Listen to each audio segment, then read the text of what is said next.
even though it's a rest day, the cardio really shouldn't stop. I do not see the benefit. I mean, if I'm dying, right? If I'm really croaking sick, then I might say, okay, no cardio today. Or, maybe a scheduling thing.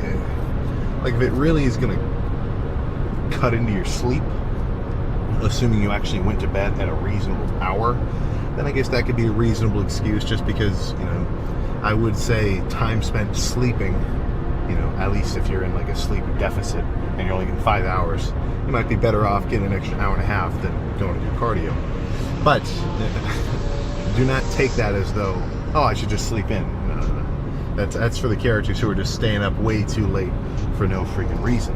But I think I'm gonna get in there, scroll TikTok, scroll Instagram, play Clash Royale, maybe do a little balloons tower defense battles. That's the way to freaking do it. And before I know it, 30 minutes will be over. Like it's like that. Right? It's really not too freaking wild. I'll tell you one thing. Out of all the discussions about training style and intensity and frequency and full body, I tell you what, I never hear these guys talk about how they actually do their cardio. That's one point that I think is pretty strong. Pretty freaking strong. And I'm not lying, you really are missing out, right? Frankly, the only, it's like a damn infomercial, right? For only 30 minutes a day, you too can have an improved metabolism. You too can have a baseline level of leanness, much closer to dice than you may not without some baseline regular cardio activities. Not to mention just the generalized freaking, health benefits. If there was ever a time, knock on wood, alternate universe, where I had to stop working out, or, I was about to say if working out became illegal, but even then I'd probably just still do it. What are we talking about here? But if there was some kind of unstoppable force, weights were off the table, the cardio would not cease. And one thing, now that it's getting freaking nice out, I think I gotta start biking around. Instead of the seated bike, maybe swap to just freaking pedaling. But then it's I don't know, it's not as consistent, because at least when you're riding the seated bike, you got a consistent level of, I guess you could kind of say, resistance or difficulty, which you don't get on a regular bike. Because unless you have like I don't know, because you go uphill and downhill, and then sometimes you coast. Like, it's not a consistent energy output like the seated bike is, which, I guess it's not like we came up evolutionarily with like perfectly static, cardio activities. It's much more natural, probably like playing basketball or something, having like little bursts of energy and then a second or things like that. But it kind of just makes sense, at least for me. I can get my heart rate up to whatever zone 140 to 130 ends up being, and just hover it right around there for the 30 minutes. Sometimes, bump it up to 45 if I'm feeling froggy, but usually just the 30 is fine. But yeah, I tell you something, out of everything that you can actually add to your training, drop sets, supersets, whatever, or changing your split, I think adding cardio is actually probably your best bet compared to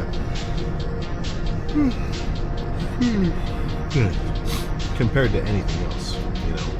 I stand by that pretty freaking firmly. I need to make a freaking cardio enthusiast shirt. That's probably a good idea. But either way, plan now is go home, pack up all my shit, and get ready. And that's that's something that I'm always kind of like teetering back and forth with in my mind. It's like, okay, did I really stop because I thought that was a good amount of work to be done, and now it's in my best interest to go home and relax and kind of recover and jumpstart the actual outside of the gym process? Or did I not do more sets of quads or like leg press or leg extensions because I was just lazy and I pussed out, right? I don't think that was the case, but it kind of teeters in my mind just a touch, because I want to make sure that I'm I'm always in the former situation. It's like, okay, I did it, that is all, right? Because it's not like I need a specific number. I think that's really good as a beginner, because you need to just stick to a regular routine, build lifting experience, get the gist, understand just what just what everything freaking feels like. But I think as time passes, you shouldn't be aiming for just a specific number of sets at like, a guesstimated level of intensity or effort and reps in reserve or whatever. I think it's in your best interest over time to approach the level. And I don't mean the level as though like, someone who just started, isn't on the level of somebody who's been lifting for a while. But I guess I just kind of mean like get to the point where you can reasonably accurately say like, okay, I've done 6 sets of dumbbell curls. I felt really strong, so I did some heavy weight. They're cooked. I'm pumped.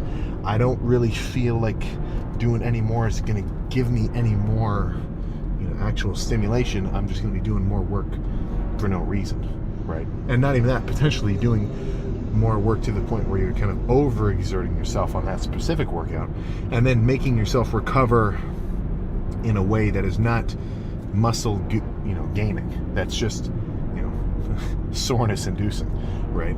Because soreness is not 100% indicator that you had a badass workout and you're going to start making gains. Frankly, my legs would be way more sore if somebody slapped me on a treadmill and made me really run for like 2 hours, at whatever pace I could handle. Probably pretty freaking slow, but either way, like that repetitive action for me, since I'm completely not used to it, that would destroy my legs. Like they would be sore, top to bottom, glutes, hams, quads, everything. But that doesn't mean that they're suddenly going to blow up, So that's kind of a disconnect of end result versus the stimulus, because anything can make you sore like that, right? So if soreness isn't the goal, then what is, right? And I think somewhere along the lines of like, I think sub 10, I think if you're doing good sets for a single muscle group, I don't really see any benefit of doing more than 10 sets in a lift. I can say that with reasonable certainty. I'm not going to say you're screwed. I used to do 25 sets for chest back when I started, 25 sets for back. Like I was totally doing fluff junk. But like if you're really getting after it and freaking killing it, then I really think by the time you've done around that 8 or 9 or 7 or something along those lines, number of sets, and you've really been getting after it, you're probably around the point of peak pump. And assuming you really hit it hard, I think you've stimulated whatever muscle that is, and that's not an objective statement. That's from my experience and how I kind of approach training, and of course that's been working for me. So obviously I'm going to say that, right? But let's say somebody's been experimenting, like, dude, I'm trying 2 sets a week, one body, full body on Monday, full body on Thursday, 1 set of everything. That's it. Let's be real. Don't forget, 0 working out to even just doing those 2 crazy sets per week. That's a pretty damn big difference stimulation-wise. So I think we sometimes we get confused with, okay, what I'm doing is the right way because it works for me, rather than thinking, okay, there's a lot of ways to do it because a lot of people do different things and it all seems to kind of work out. So that's where the idea of pinpointing like specific, kind of working out styles and sets and volumes, it has a place, because of course we all want to approach a badass training style that works and gives us results. But you're looking for the fountain of youth, man, right? Lift, eat, sleep, repeat. There's a reason there's a million fucking shirts from every different brand of anything that has those 4 freaking points on it. It's because those are the big ones, right? If you got all that in order, you could be doing the silliest ass freaking workout, but as long as your effort and intensity was there, odds are you're going to be more freaking jacked than the hundreds of people that would post on your whatever showing how you work out, saying like, dude, you should not be doing that. Really? Kettlebell workouts? That's the least efficient thing in the world. Guys, and don't forget, don't forget, if you're posting something and you're getting dogged on, don't sweat it. I do firmly believe 90% of the haters are, well, we get the gist. Well, that's something that can go unspoken, right? That's for you to learn if you're going to go down the path of, posting all your shit. But either way, I'm going to go eat something, and I'm probably going to pass out soon. All right. I see this referenced enough, so I think I actually need to make like a clear, concise statement. Look, don't stay skinny, right? And what I'm talking about is lift and eat accordingly, such that you actually make gains. I'm not saying you want to be a 260-pound freak, right? But if you're working out, I think anybody could freaking agree you want some muscle out of it. That's half the point, right? And anybody that, any strongman that says, I don't care about how they look, would they rather be big and strong or small and strong? God damn it. Everybody's going to pick big and strong in a freaking heartbeat. So what that's to say is, learn the power of the carb, learn the power of the fats, start tracking those macros. But on the opposite side of the spectrum, right? This is where I think some may be misled. Don't get fat either. And what I'm saying there is there's a point to a successful bulk where you're bigger, you're a little softer, right? Every real bulk comes with some body fat. It's just the nature of it, nothing to complain about. But if you get too soft, then to an extent, I mean, no matter how big you got during that bulk, you could have done it so inefficiently, muscle of or pounds of muscle wise versus pounds of fat wise, that you're so heavy into the adipose tissue side of things that to diet off and get back to your baseline is going to take more than 2 or 3 months. Like a serious nasty perma bulk, we've all seen it. That could be a year endeavor to bring yourself back to a regular baseline. And that's where I think the 200-pounder mantra can lose a little bit of its value, right? When I say 200-pounder, I'm talking about 200-pounder, 15 or so % body fat, right? Your abs are visible, because there's a point where you got weight and then you've just got extra weight. You know what I'm saying? And the point isn't to just let the scale go up completely arbitrarily, right? Who cares if you're in a gold mine and you move out 500 pounds of dirt? There's no value to the dirt. The only value is that gold on the inside of it that you've got to sieve the dirt away from to actually freaking reveal. So that's my thought there. If you're getting a little too soft, or if you or a loved one's getting a little too soft in an off season, it might be worth a wake-up call. The cardio bike should be a staple, whether you're dieting up or, bulking up or dieting down. That shouldn't change. So if that's not, in your program, if that's not part of your 1, 2, 3 of you, I'd add it. I would most certainly recommend adding it. Right? Innumerable benefits. For one thing, you get to feel better than everybody else who doesn't do their cardio. That's not a negligible feeling either, right? It's like you raise your hand in class and you got the right answer, and the first 3 guys who raised their hand, they didn't, right? You get a certain feeling of like, yeah, I know what I'm doing, right? Whereas, backing off, skipping it, you're in the wrong, right? You just put your cart in the middle of the parking lot without pushing it back to the rack. You're sleazing. You're sleazing through. Not something I want to see. Not something I want to hear either. That's one thing I heard at the Pittsburgh Expo. Some of the guys were talking about, like, oh, dude, tell so-and-so he's not doing his cardio. Yeah, right? That's not what I want to freaking hear. By any means, in any situation. No. So get the cardio in there. But plan for chest tonight. Getting back to the task at hand. Task isn't really the right word. Frankly, activity is a little bit better. But yeah, chest. I can tell I'm light. Woke up light this morning, only 260 from standing around at the expo all day the last couple days and not getting enough food. Right? That's I'm not exactly sure how many pounds I can fluctuate, but whatever size you are, at least, you know, relatively lean, like your lean mass weight, you've got a certain amount of pounds. It's probably like some kind of percentage, maybe 5%. No, well, yeah, maybe either way, a couple percentage of your total weight in pounds of, you know, just water and glycogen and, you know, intramuscular carbs, where if you don't get, you know, as many meals in, or you don't hit your calories as consistently as you have been, then you can either drop down or like really shoot up, you know. So in either case, it's kind of an inverted situation. If you're trying to bulk, you have a couple days where your intake's pretty low, or you're just busy, maybe you were sick with something, you know, you're going to shoot down a couple of pounds. You didn't lose muscle, but you did lose some intramuscular water and carbs, which you got to get back on track meal-wise to fill back up with.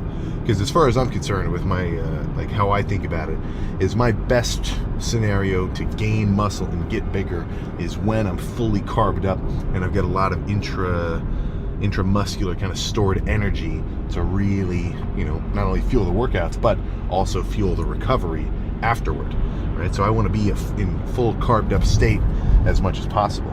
And then dieted down, it's the complete opposite, right? If you've got a lot of intramuscular carbs, because your body stores like pounds of glycogen throughout it, right? Because that's what you're running. That's like the main conversion that, you know, goes through your mitochondria, makes ATP, actually makes all your freaking muscles move around, right? Carbs are your easiest source to break down. So obviously, if you're dieted and then you suddenly eat a ton of sugar, right? You eat a ton of carbs, you're not going to be burning so much body fat. You're going to run through those carbs first, you know, the muscular glycogen. So it's like, if I want to grow, I want my freaking muscle sugar tanks full. And if I want to get leaner, I want it to be a little more empty, right? That's why we talk about being full or being flat. So, I mean, you know, some guys like to argue, if you really leverage fasted cardio and steady state, you know, long, like 45 minutes, then you'll burn fat without eating into your glycogen. I think they might be onto something, right? I would never say they're not, of course. I mean, some of these guys have been freaking in the bodybuilding space for years, right? Experience does play a solid role in, you know, knowing what you're talking about. But, you know, I think that's a reasonable kind of analogy to imagine, right? Because if I eat a bunch of food when I'm dieted, have a big ass cheat day, I'm not screwed. I didn't just gain 6 pounds of fat when I wake up the next morning heavier, but I did fill up all those tanks, which now I need to kind of get back down to empty, so I start running on more internal energy, right? AKA body fat. You know, so if you got a couple days where you're off, you were busy, something happened, you know, you can't be totally on your shit dieting wise, right? You're not screwed. Do not think that the world is freaking ending, but just get back on track and you're good. Right? A little detour never hurt anybody, but that's, you know, assuming that you get yourself back in line, you know, and keep dieting down, right? I mean, I had some wild cheat days in my last, you know, dieting prep, but the ratio of on my shit days to crazy balls to the wall, just like eat whatever's in sight, get it out of my system days, is like this. Only a couple of these and about 140, 150 of these, you know, so make sure that ratio is on, because dieting wise, it's a class where you've got to get a minimum grade requirement to pass, right? It's not like you can get a C- and you still get credit. You got to be on it just about 90% of the time. But like I was saying in the car on the way here, the sooner you can get that to be just like how you roll, the better. Because half of it is like convincing yourself not to complain about it. You know, if every time I took the food scale out, I said to myself in my mind, oh, I don't want to weigh this shit out, how likely do you think it is that I'm going to keep doing it? Eventually, I'm just going to convince myself this is a chore, I don't want to do it, I won't do it. Boom, gains just got derailed.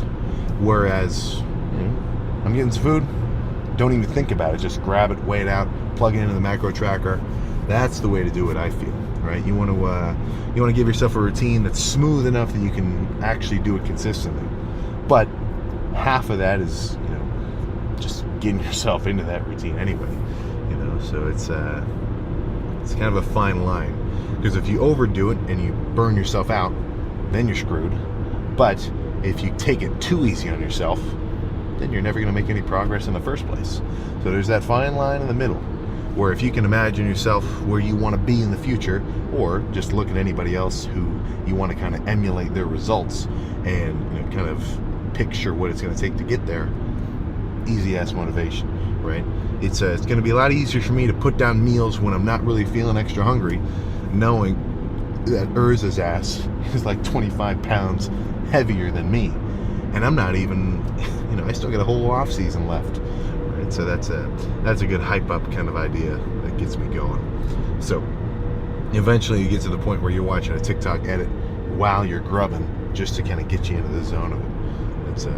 That's something I didn't expect to be able to say.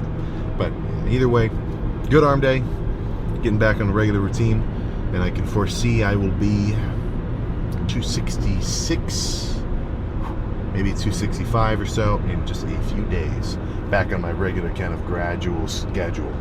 So today was just a little blip, and back on track, right? But don't throw yourself off momentum wise, because momentum is awesome once you build it up, but if you let anything slow you down, you start to throw you off your game. But that's all I got. All right, plan for this Gym Talks topic is a question from Sebastian the Lion, lion spelled with a 0, and he says, for the non-competitive gym bro, well, I just read it a second ago, but for the non-competitive gym bro, how cut should you be before starting to main gain or bulk up? For the reasonably serious lifter, not like a crazy ass bodybuilder, but you're starting to lift, I want to beef up a little more. If I'm already kind of soft, do I really want to get even softer in a bulk? Then I'm going to have to deal with dieting down. It's a pretty damn good question, right? And to that I would say, just how much body fat do you think you've got on your frame?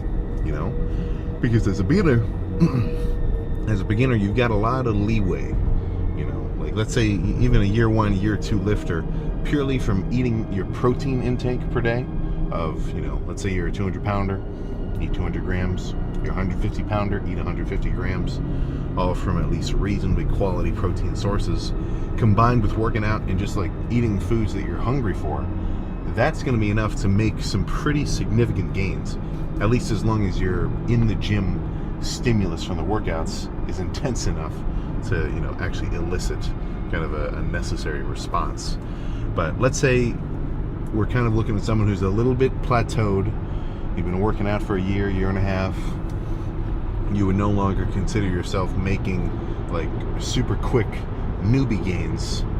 All right, so that's where I would say, if you can tell you've got a little bit of pudge on you, it might be a good idea to just do a short mini cut first.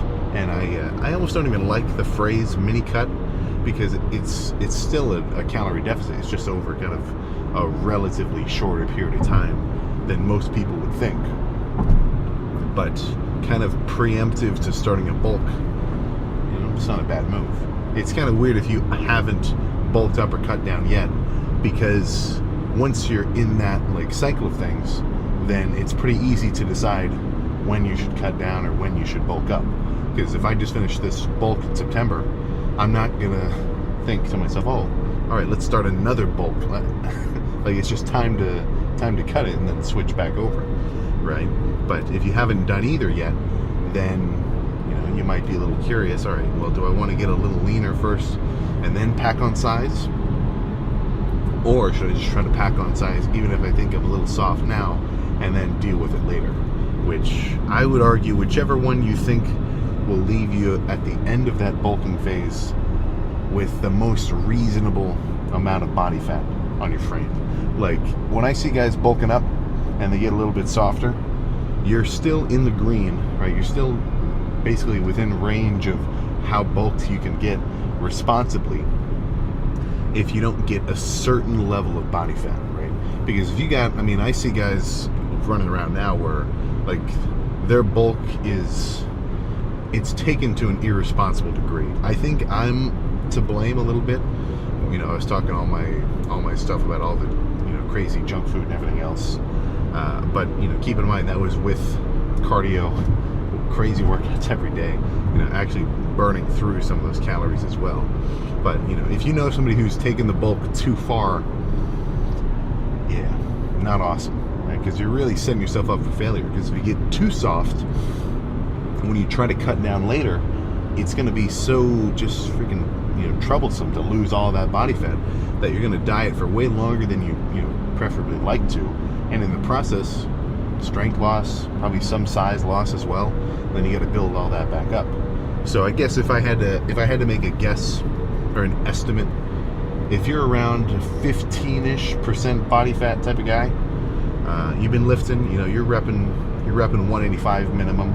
You're up in the 220s for at least maybe a triple or so, and you look it up, just look up a body fat percentage chart and look up something like an 18%, 20%. If you're kind of already there, I think it might be a better idea to try to diet down at least, even just 1 month of a real deficit. Like if you counted your calories and you actually did it, even just 4 weeks, you can lose 4 pounds. It's not, you don't have to be dieting for months to suddenly make progress later. It's pretty instant if you actually get into a quick deficit. So I'd say if you can tell you're a little softer than you might like, or you at least don't want to get softer than you are right now, just look up your maintenance calorie calculator, start tracking your macros, add some cardio in. There's a reason I say that every time, is because it freaking works. And if you can get into an actual deficit for 6 weeks, odds are you can bulk for much longer than 6 weeks, eating in a minor surplus, and you're not going to gain 6 pounds in those 6 weeks of body fat back.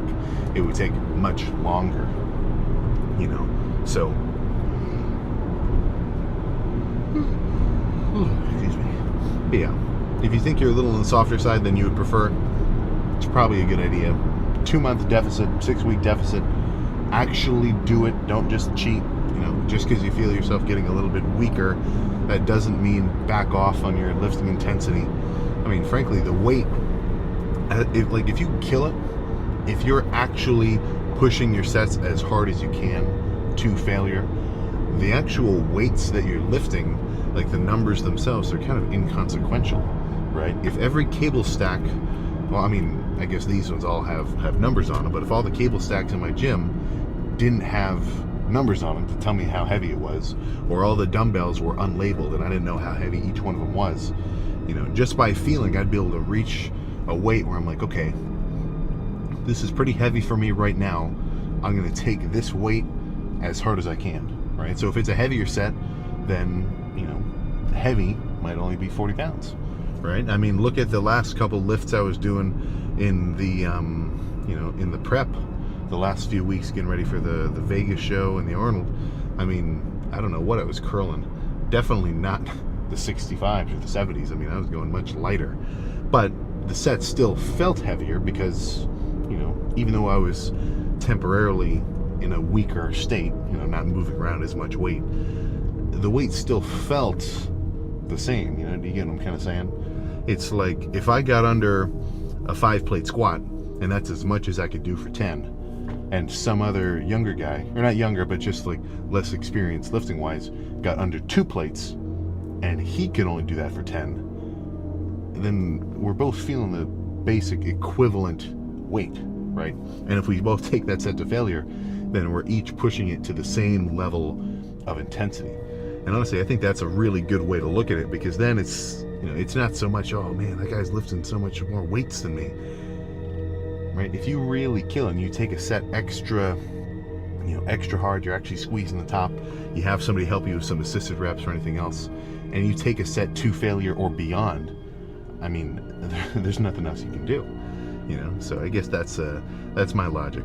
So I guess the one of the biggest points I'm trying to say there is, if you start maybe a 2-month, 1.5 month dieting phase, getting ready for an off season, or I guess getting ready for a little bit of a bulk, or trying to eat just a bit more food, don't let those 6 weeks throw you off your game just because you might think, oh man, well I was benching 225 for 10 last week, and then now I can only do it for 6.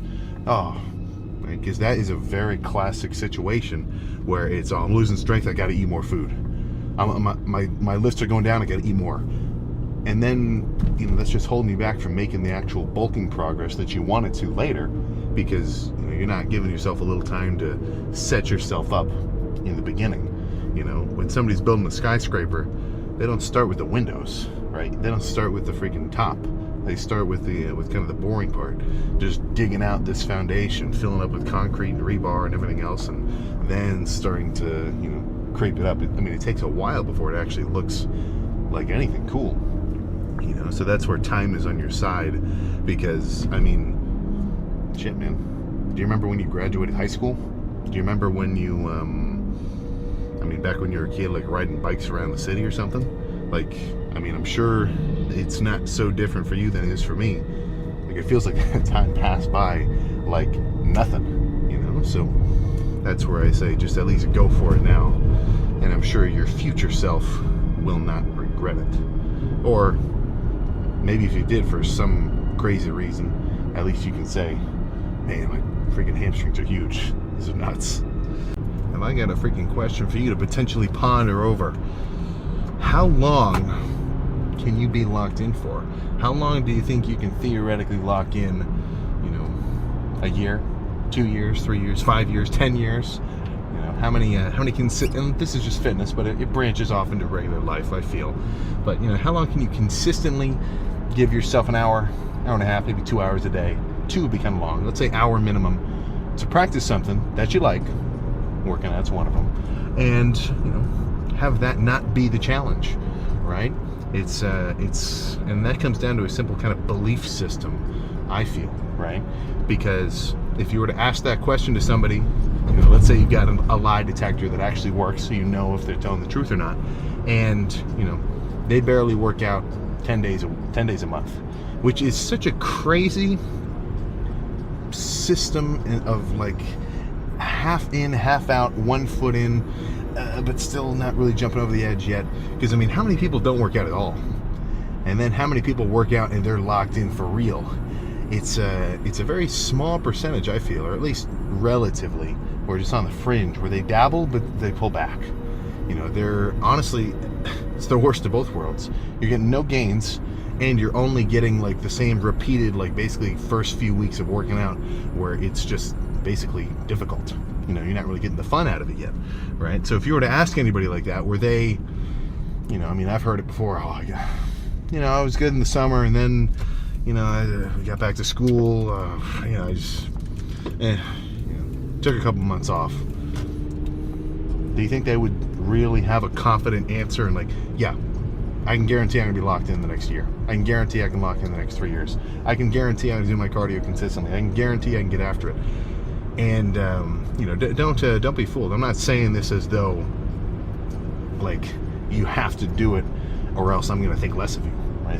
That's not the purpose here. It's something for you to do for you because you get the benefits out of it. Right? It's not for anybody else. You know, who cares? So what I'm kind of getting at is the guys who, you know, going to the gym, having a consistent routine, you know, getting after it on the regular, they believe they can do it. It's not even a question of belief. They simply know it. They know that's what they do because they identify as being locked in, you know? Yeah, so I'm kind of torn because it's like, is a full leg day too much? Like full hamstrings first and then full quads after, right? Because so the last few weeks and a bit of the last, well, no, this is really the first time I'm kind of actually implementing it. But I've been doing hamstring day, 1 leg day of the week, and then quad day the next, right? Kind of going back and forth, making each portion of my legs a once a week kind of situation. But I don't know, because I mean, that lets me go nuts on quads. But I think I'm missing out on a little bit of frequency, you know? But if I overdo it with, you know, big ass long leg days every time, then I think I might be overdoing it with the fatigue, and then I'm not going to recover between, you know. So I'm kind of torn. It doesn't matter as much with every other muscle group because, you know, I don't hit my pecs with a damn wrecking ball after a heavy chest day, Right? It might feel like that for a day, but it's small enough of a muscle that it can still recover within that time. But your quads are the biggest one you got. And if I wreck them with a bunch of leg press and, you know, squats and hacks and pendulums, it takes a while to get back that strength. So for a while I used to think, okay, heavy quad day, then light squeezing quad day. But I almost feel like the light squeezing quad day is kind of pointless, because I'm just giving myself a little extra stimulus, but while I'm in recovery from that last heavy leg day. You know what I'm saying? Because I'm not it's not like I'm trying to shy away from the effort. A hard leg day is the fun part about it, because then you get to kind of sit in the car and go, all right, I made that shit happen. So, I used to say, maybe I just need to cut cardio on the leg days because they're extra long, you know, hamstrings and quads both, and maybe that'll make me feel a little bit more balanced.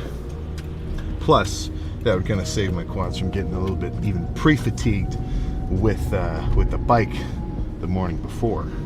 Now, some people might hear that and think, oh, if I'm going to have a lift later, I should just get my cardio.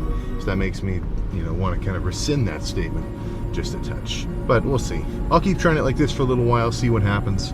Because right now is my prime state to determine whether or not my training is working, or at least working towards the goals that I'm aiming for. Because I'm eating a lot of food, I'm gaining substantial weight gradually, right, slow and steady, and right, I can really lift hard. You know, my recovery is basically on freaking point because I've got enough food and calories and energy to recover. You know, so that's what I'm thinking here. Maybe I'll look around. Might be good to just totally flip my workout, split upside down, and do something I haven't thought about doing before. Maybe ask around some of the dogs. You know, because I might be getting a little too in my own head by doing what I think is good. And even though I feel like I've got an open mind, you know, we've all got some unconscious bias, or, you know, subconscious bias that stops you from really thinking outside of your own box. So that's the benefit of, I'm saying that's a massive benefit social media wise, because everybody gets to put all their shit out there and you can kind of see a whole bunch of new freaking ideas.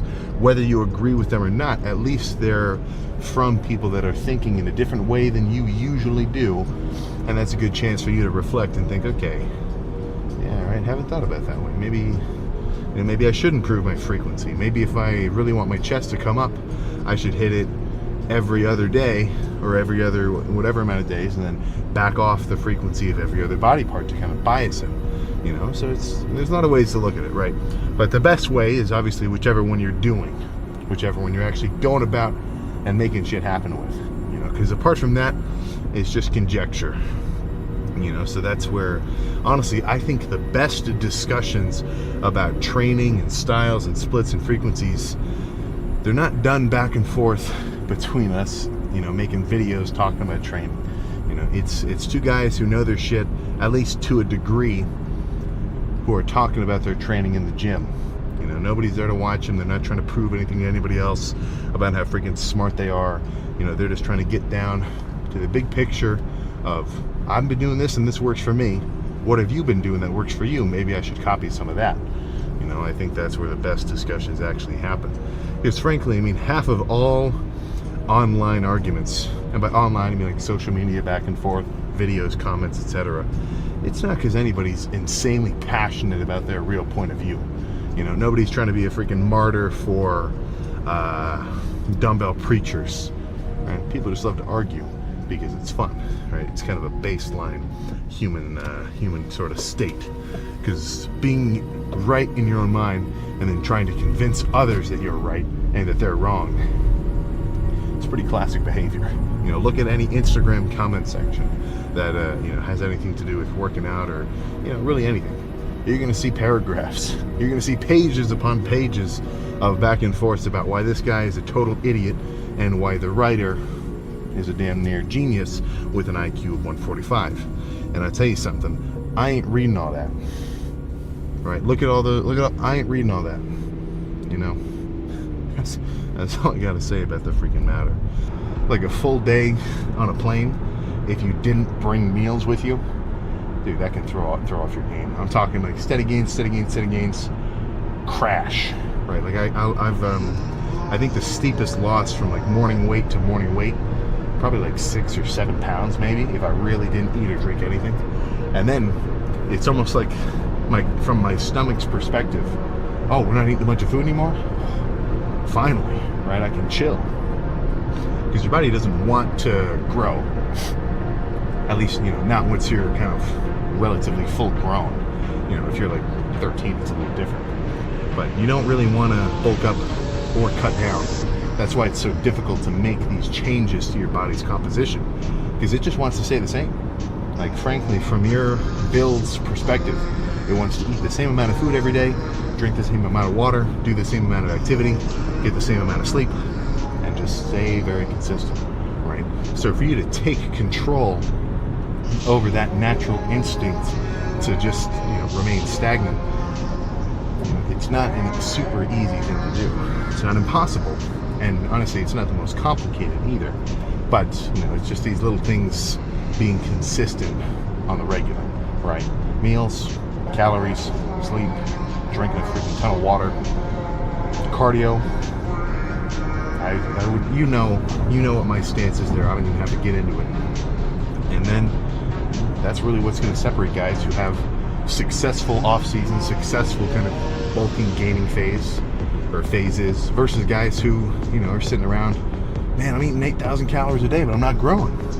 Dude, you don't know. I'm eating 8,000 a day, but I just can't seem to grow, man. I got a fast metabolism.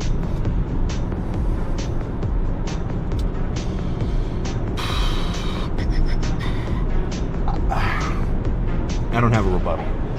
Sometimes you got to listen to that and say, man, that's crazy. Maybe you got to eat 20,000. Shit, man. Maybe you got to start eating 50,000 a day. Then you'll start growing. That's up to you.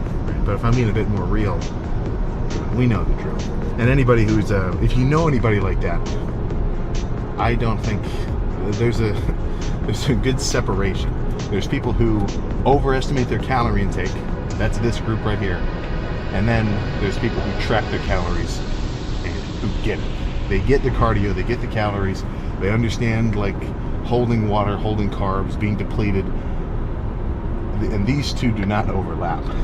So if I've got any kind of message I want to spread, if you can get a grasp of the gist of how the calories that you get in are going to affect your progress, you are not one step ahead of the game. You are steps.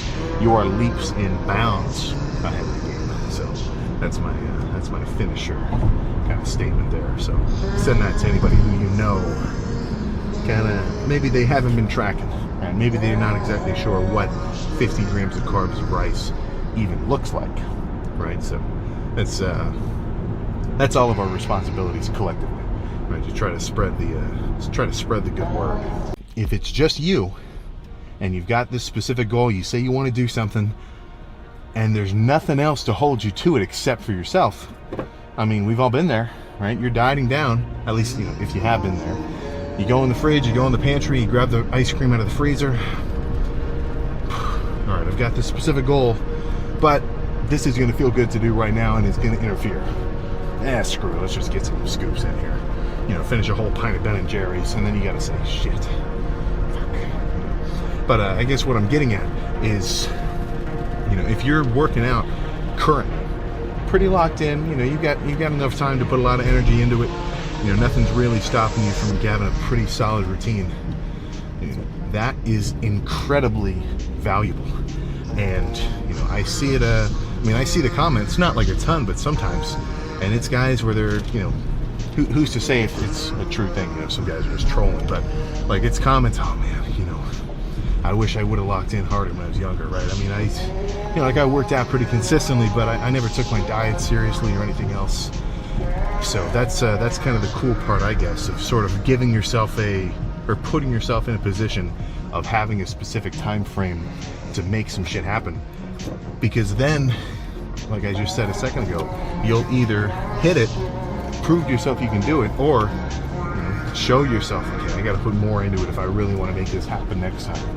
But then, you can still come back and get after it.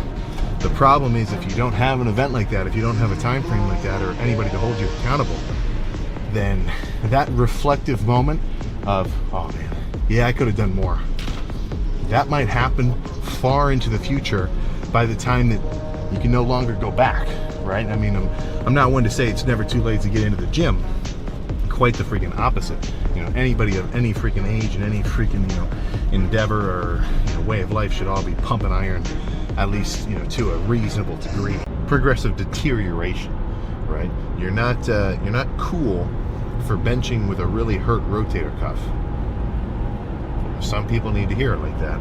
I think I've been lucky enough that my shoulders have remained reasonably healthy, but I've gone through stints where I'm benching, because I used to go real wide, real elbows flared, kind of just like in a nasty sort of way.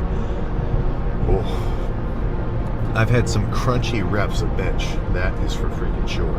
And it just sucks, you know, because then you got to take time off, let it kind of beef back up, and then if you overdo it too soon, you're just going to tweak it again, even worse, and you put yourself in this repeating cycle. Yeah, not ideal. Not ideal in the freaking slightest. So, luckily, well, I guess let's just knock on wood that none of that happens today.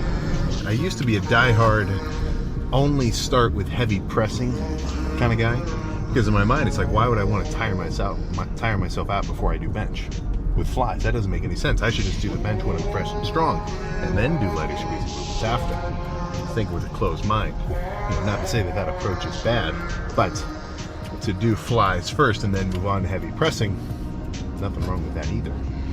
It just ends up being a different lift, you know, because those sets of incline bench were very, well, I was just kind of pre-pumped for it. And honestly, I'm kind of split. It's like I don't need to do flies first and then heavy pressing, or pressing first and then flies. I'm kind of right in the middle. Usually I go back and forth. But with quads, another kind of heavy loaded muscle, yeah, I really do like starting at least with a decent warm-up of leg extensions. I'm not even talking like, you know, multiple working sets, but at least, you know, bouncing around, doing some squeezing just to get some blood in the area, and then moving on to whatever that first pressing movement is. Because any kind of leg press, squat, hack, pendulum, whatever, to get onto it with an already semi-pumped set of quads, if you haven't done it before, you are missing out. You get this kind of just extra like elasticity. Ever since I started doing it, I haven't gone back. If that's any testament to how much I like it. And I am not dissuaded by the fact that, you know, Thanksgiving is going to be around then, and it'll have to be dieting down. I mean, like, you know, if you're that subject to peer pressure, where it's like, come on, have some more mashed potatoes. Yeah, that's such a small portion, you know. I mean, you might need to do some reflecting on your own. How bad do you want it, right? But I mean, don't act like I don't have days where I go absolutely freaking buck wild calorie wise. And not that I'm bragging about it. I should have logged in harder. But on this last diet, I had like 3 8,000 calorie plus days. Not towards the end, like the last month and a half. Like that really just does not work in terms of actually getting reasonably like prep stage ready lean. There's no place for an 8,000 calorie day in those last couple of weeks. But in the beginning or so, yeah, I was kind of being a wuss, and I'd be like, let's just get this out of my system and just eat anything in sight, which kind of worked. And there is a little bit of a logic to a refeed where you kind of get your metabolism going again. But 8,000, yeah, that's a little bit too much. That is for sure. But if it takes you a while to get the food ready, then that's just more and more time and hassle that's going to keep you from actually eating it. You know, complexity is not the goal when it comes to chowing down on a ton of freaking food, right? Frankly, the simpler and the easier, the better. Not only in an actual kind of prep, like manageable sort of way, but also just like digestion-wise. You know, I know it's kind of seems out of character for me to say that, coming up with all the freaking, you know, cereal, chocolate milk, whatever. But it's gotten to the point now where it's like, yeah, just freaking feel better when you're grubbing on more plain, simple ingredient foods. But yeah, what I was about to say was, of course, you know, there's pretty damn solid value to a clean, controlled set, right? You're not going to hurt yourself. You get solid contractions. You're not going to start using secondary muscle groups. It's good. But I don't think that that's the end-all be-all approach, because the intensity that I was able to bring with that quicker set on that third set of incline bench, or incline Smith bench, not the same, right? Way freaking wilder. There's something guttural about freaking, quick and moving some shit around. Now, it doesn't need, it doesn't have to be every set, but I do think there's some value to, let's just say, exerting force, right? Because frankly, I mean, that's what we all want to do. You want to be able to basically, pick up these weights, pick up these dumbbells, plates, or what have you, these stacks, and say, you're moving, and the only thing that's going to stop me is my inability to move. Not discomfort, not, oh, this is hard. No, nothing apart from the fact that physically, I can't tell my pecs to move this bar any higher. Not going to freaking happen. Right? That's my goal. That's what I want to achieve. And I don't hit it every time. Like, frankly, that was probably the best set out of all of them. And the rest, who's to say if I got a little more hyped, I could have gotten another rep minimum. I'm not as concerned with that last set of flies, because that's just, a finisher pump set, gets the blood in the area. Those are, when it comes to like taking all your sets to failure, there is room for just some sets to, I guess what you could say, discomfort, and really just feeling a good burn and pumped up, right? You don't have to take every set like that, especially at the end. But for the majority of your working sets, right in the middle, right, the damn meat of the sandwich of your workout, the warm-up is the bread on one side, and maybe one more burnout finisher pump set is the bread on the end. The meat in the middle, those should be nuts, right? You should really push it on those. And it's gonna play into everything else, because if you really push it, you're training harder. You're burning more calories, you're doing more damage in a, in a bro science kind of sense. You're giving yourself something to recover from, and your body doesn't just resolve or doesn't just act on desire, right? It's going to react to a need, right? If you need to recover, guess what your body's going to do? It's going to tell you eat more freaking food. It's going to up your freaking appetite. Anybody who has anybody who started lifting young, or if you've got a freaking kid floating around, if they're like 16, 17, whatever, and they start working out, well, magically they're suddenly eating more. They're just freaking chowing down because they're giving themselves a stimulus to grow from, which takes energy, right? And your body knows what it's doing. So when you're hungry, you're gonna eat. That's just the freaking nature of it. And if you're not hungry, well, you're not gonna eat. But what I was actually trying to say a second later was that if you're if you're limiting your calorie intake, you're still burning a certain amount of energy. Every day you have a certain quota of heat that your body produces, and just movement, and maybe you're a guy who taps your foot, that takes energy. That's burning calories. And if you're not eating enough to fuel that whole day of energy, digesting, converting CO2 to oxygen in your lungs and pumping your blood, if you don't eat enough food to make up all that energy, your body's going to use internal storage, your body fat, and oxidize those as an energy source. Thus you will get leaner. So that's where you've got to kind of have a mind over matter kind of freaking approach, and not wuss out, and just say to yourself, I'm dieting, I can handle a little discomfort. This is the price I'm paying for the leanness that I want. So it's as simple as it might sound, frankly, every aspect of the working out and trying to change your body composition, size, leanness, just overall strength and intensity of your training, it's just going to come down to how hard can you go. And that's not something that you necessarily have to compare to anyone else. Right? Somebody who's been working out forever can obviously go pretty freaking hard. But the point isn't to go as hard as everybody else. It's to go harder than you have before. Right? So to go from beginner to 3 months working out, you just made more progress than the guy who's 230 pounds, who's been working out for 10 years, because he's, odds are, probably close to his end state size-wise, and he's just maintaining where he's at, which eventually is the point, right? This isn't a freaking exponential uphill endeavor. There's a point where you're like, all right, this is about where I want to stay. Let's stay here for a while and go from there. So as a beginner, you're literally making more progress than some of these guys who have been in the gym for years. That's the fun part about starting out and being fresh, lifter-wise.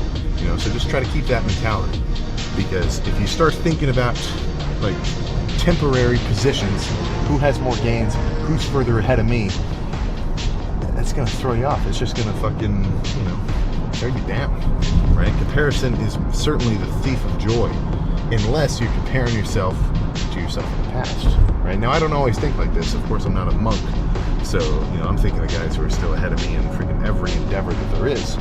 But, you know, if I'm really being objective with myself, I know all I can do is improve what I've got going on. And if I can keep making those improvements, then I get to enjoy the rewards. You know, and there's frankly always a bigger fish. So, you know, unless you're Ronnie Coleman in the bodybuilding world, just be all right with going with the flow. But, you know, maybe you're a guy where you get a badass chip on your shoulder, and you're gonna hear me say that and say, dude, Sam, shut up, right? You don't know me, right? Some guy, if you're really after it, then hey, I'm not gonna put you down.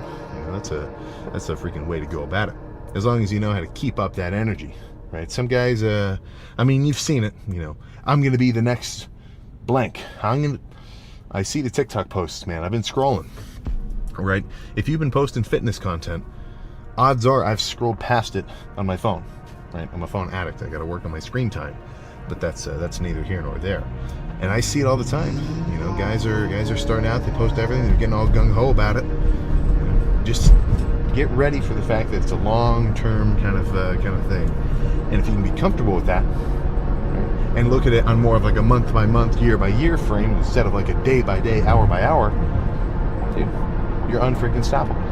You know, it's well, I don't know. It gets kind of weird with all the crypto stuff because some of those things freaking like 1000x on day one, but then you risk getting the rug pulled. So, you know, maybe don't look into those. But it's like, what's the best investment?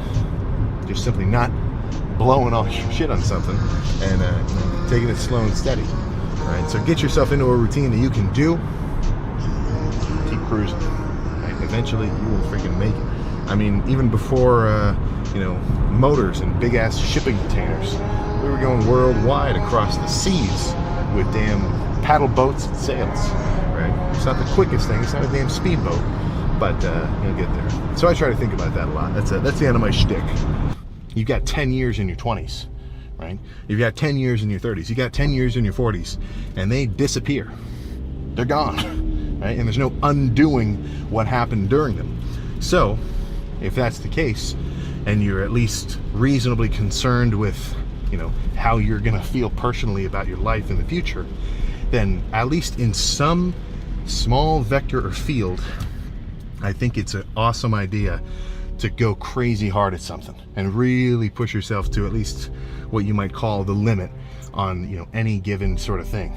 Because at least in the future you'll have something to look back on and think, all right, yeah, either that was freaking badass, or you can at least say, yeah, I was a total gym nut in my 20s. I don't know what I was thinking, it was crazy. But you're never gonna look back and think, man, I went too hard. Yeah, I put too much effort into that. Wow, I was being way too consistent in, you know, whatever. Oh, how many times are people gonna say in the future, man, I wish I slacked off more. Oh, dude, I should have gone ways. Man, I was spending so much energy doing that stuff. Oh, never happens, right? Or at least I never freaking see it, you know? So that's a good little sort of thought process, I feel, if you're ever, you know, just a little out of it. You know, we've all been there. We've all kind of had that situation. Things are starting to feel monotonous, you know, days kind of bleed into the next. You know, sometimes you're just not in the most motivated freaking mindset. But if you can at least maintain this routine that you've given yourself, look, man, I'm sure we can all look back at certain periods of time and say, dude, I was fucking losing my mind for a couple of months, you know, blank, or however long ago, or, you know, some kind of shit just happened that's completely out of your control. Right? But the fact that you can say that means that you came out of it, you know, so why dig yourself into a deeper hole if you're going through something by slacking off and then having to catch back up towards whatever that end goal was at the time, right? So that's, I guess, is my finisher statement, right? Just keep on freaking moving forward, right? Regardless of, you know, circumstance or certain feelings or just whatever.